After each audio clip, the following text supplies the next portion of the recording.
진로에 고민이신 분들이 많을 겁니다. 이런 직장은 어떨까? 제안 드리고자 영상을 찍게 되었습니다. 바로 시장 애널리스트, 시장 분석가입니다. 시장 분석가는 어떤 시장이나 기업, 그 기업의 주가에 관한 분석 및 그걸 바탕으로 보고서를 작성하는 사람입니다. 흔히 애널리스트라고도 합니다. 취직처는 은행이나 투자회사, 펀드회사, 정부 이렇게 다양한 곳에 취직을 할 수 있습니다. 예전에는 이런 직종을 문과분들이 하셨어요. 하지만 실제 정말 수입이 나야 되거든요. 이 보고서를 바탕으로 각종 브로커나 아니면 정부 정책, 기업 정책들이 진행이 되기 때문에 정말 솔직한 그 실태를 알아야 됩니다. 그래서 전문성을 바탕으로 한 실질적이고 솔직한 분석이 가능한 이공계 사람들을 많이 뽑고 있습니다. 우리도 연구하다 보면은 외부에 비치는 것과 실제가 다른 경우가 너무나 많습니다. 실제로 아무것도 아닌데 외부에선 대단한 것처럼 치부되거나 뭔가 가능성은 있지만 현실 적용하기 어려운 것들이 너무나 많습니다. 이런 건 외부에서 인터넷 검색으로만 했을 때는요 절대 알 수 없는 겁니다. 실질적으로 해보다 보면은 이게 안 되는 게 많습니다.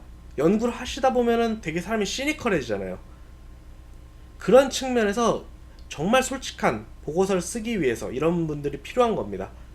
실제로 내부 보고서만 쓰기도 합니다. 외부로 알려지면 좀 곤란한 내용 같은 경우. 그렇기 때문에 이런 사람들이 필요합니다. 특히 애널리스트들 같은 경우는 이제 시장 분석 이런 것도 해야 되고 예측도 해야 되는데, 지금 가장 회사에서 일을 많이 하고 핵심적인 일들을 하고 있는 사람들이 이제 86년생부터 한 2000년 초반생까지 소위 7차 교육세대들입니다. 근데 이 경우에는요, 이분들은 이 문과분들이 미적분을 배우질 않았어요.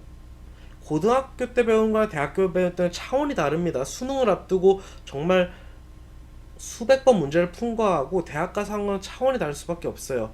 당연히 수학이 약할 수밖에 없습니다. 그런 점에서 여러분들이 이 분야로 가셨을 땐 정말 큰 힘을 발휘하실 수 있습니다. 또 장점이 여기뿐만이 아닙니다. 금융 쪽은요 기본적으로 페이가 높습니다.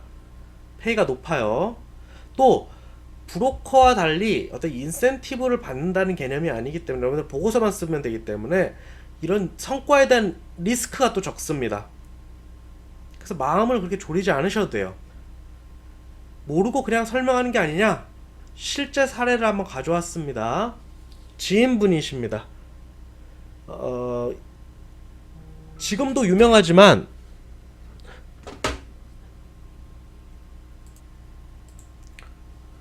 석박 통합을 밟으셨던 분입니다.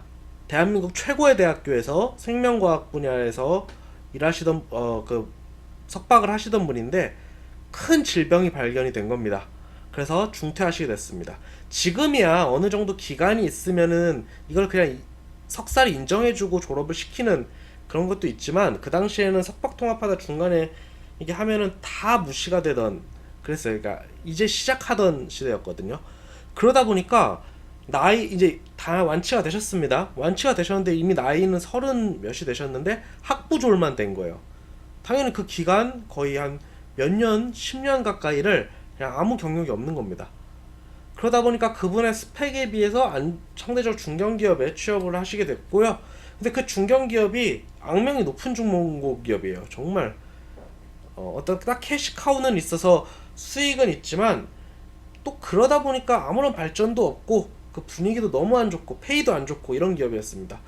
이분은 이 질병이라는 게 스트레스와 연관이 깊은 직종이기 때문에 이런 사회에서 더 걱정이 되셨던 거예요. 그래서 얼마 버티지 못하고 나오십니다. 그러다가 좀 방황을 하시다가 주식 애널리스트로 취직을 하시게 됩니다. 아무래도 박사까지 밟으시다 보니까 이 생명과학이 그때 한참 이제 막 붐이 일었을 때였습니다. 근데 일하시다 보면 솔직히 그게 과장되고 이런 거를 더 잘 아시겠죠. 그러다 보니까 여기서 내부 보고서를 많이 쓰시게 됩니다.